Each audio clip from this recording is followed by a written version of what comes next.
পরম প্রেমময় যুগপুরুষোত্তম শ্রী শ্রী ঠাকুর অনুকূল চন্দ্রের আতুল রাঙা চরণে জানালাম আমার শতকোটি দণ্ডবত প্রণাম। আমার ভক্তপ্রাণ দাদা, ভাই, বোন, মা সকলকে জানালাম জয় গুরু। আশা করব ঠাকুরের কৃপায় আপনারা সকলে ভালো আছেন, সুস্থ আছেন, আনন্দে আছেন। শুরু হয়ে গেছে পবিত্র শ্রাবণ মাস।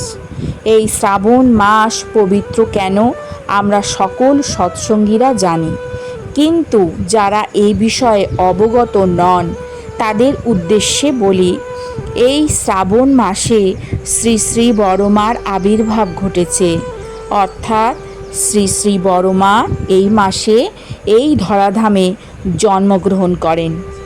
তাই এই শ্রাবণ মাস এত পবিত্র মাস। তাই এই শ্রাবণ মাস জুড়ে চলবে মাতৃ সম্মেলন এবং এরপরে ভাদ্র মাস। সেই ভাদ্র মাস থেকে শুরু হয়ে যাবে সৎসঙ্গ। আচার্যদেব এই মাতৃ সম্মেলনে ঠিক কী আলোচনা করতে বললেন, আজকে ইষ্ট প্রসঙ্গে সেটি আলোচনা করব। তিনি সবার জন্য এই বার্তাটা দিলেন।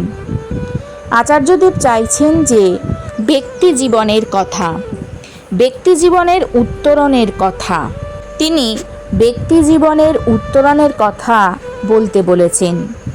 কেমন ব্যক্তি জীবনের উত্তরণের কথা? আমি ঠাকুর ধরলাম, ঠাকুরকে সঠিকভাবে পালন করে আমার জীবনে কি উত্তরণ ঘটল, আমার জীবনে কি পরিবর্তন ঘটল, এগুলোই যেন ইষ্ট প্রসঙ্গে আমরা তুলে ধরি। এই বিষয়গুলো সকলকে জানাতে হবে, সবাইকে অনুপ্রাণিত করে তুলতে হবে যে আমি আমার ঠাকুরকে ধরে কি পেয়েছি, কি পরিবর্তন এসেছে আমাদের জীবনে। যেমন লোভ প্রবৃত্তিকে আমরা কিভাবে নিয়ন্ত্রণ করতে পারি, ঠাকুরকে ধরে লোভ, রাগ, ঘৃণা এইগুলোকে আমরা কিভাবে নিয়ন্ত্রণ করতে পারি। এইগুলো ঠিক সময় নিয়ন্ত্রণ করতে চাইলে আমাদেরকে ঠাকুরকে সাথে নিয়ে চলতে হবে, ঠাকুরের সাথে আমাদের যুক্ত হতে হবে। এছাড়া আমার জীবনে কতটুকু উত্তরণ, কতটুকু উন্নতি হলো, আচার্যদেব একটা উদাহরণ দিয়ে বললেন, আমার সাথে কারোর একটা বাক বিতণ্ডা হচ্ছে বা কেউ আমার সাথে খারাপ আচরণ করছে, সেই মুহূর্তে আমরা কতটা আমাদের প্রবৃত্তিকে নিয়ন্ত্রণ করতে পারি, ঠাকুরকে ধরে কতটা নিজের যে প্রবৃত্তিমূলক চলন সেটাকে নিয়ন্ত্রণ করতে পারছি, ঠাকুরকে ধরে আমাদের লোভ, কাম, ক্রোধ এইগুলো থেকে কতটুকু নিয়ন্ত্রণ করতে পারছি আমরা সর্বক্ষেত্রে।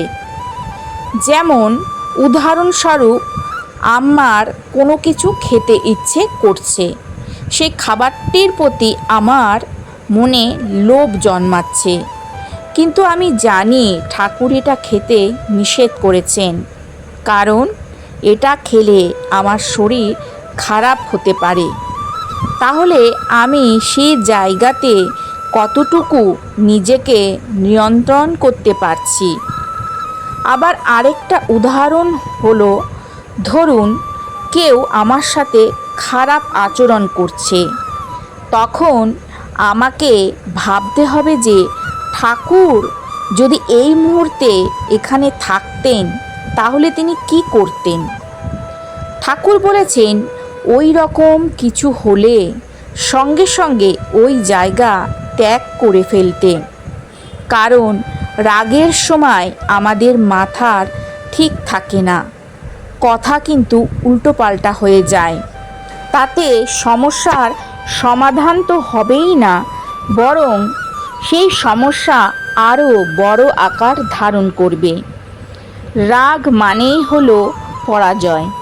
তাই সেই জায়গায় কতটুকু আমাদের প্রবৃত্তিকে নিয়ন্ত্রণ করতে পারছি ঠাকুরকে ধরে, ঠাকুরকে ধরেই এইগুলো নিয়ন্ত্রণ করা যায়। আর এই বিষয়গুলোই ইষ্ট প্রসঙ্গে আমাদের রাখতে বলেছেন আচার্যদেব। ইষ্ট প্রসঙ্গে শ্রী শ্রী ঠাকুর শ্রী শ্রী বড়মার কথা তো বলবই, কিন্তু তার সাথে এও বলবো ঠাকুরকে ধরে কতটুকু উত্তরণ ঘটেছে, কতটুকু আমার জীবনে উন্নতি হলো, কতটুকু আমার রাগ ক্রোধকে নিয়ন্ত্রণ করতে পারলাম, কতটুকু আমার লোভ হিংসাকে নিয়ন্ত্রণ করতে পেরেছি, কতটা আমাদের মধ্যে লোকের ভালো চাওয়া তৈরি করতে পেরেছি। এইগুলোই কিন্তু সকলের সম্মুখে তুলে ধরতে হবে ইষ্ট প্রসঙ্গে। এই কথাই আচার্যদেব বারবার করে বলে দিয়েছেন। আজকের আলোচনা তাহলে এখানেই শেষ করলাম। আশা করব এই আলোচনা আপনাদের একটু হলেও উপকারে আসবে। যদি ভালো লাগে তাহলে অতি অবশ্যই একটা লাইক করবেন, কমেন্ট করবেন।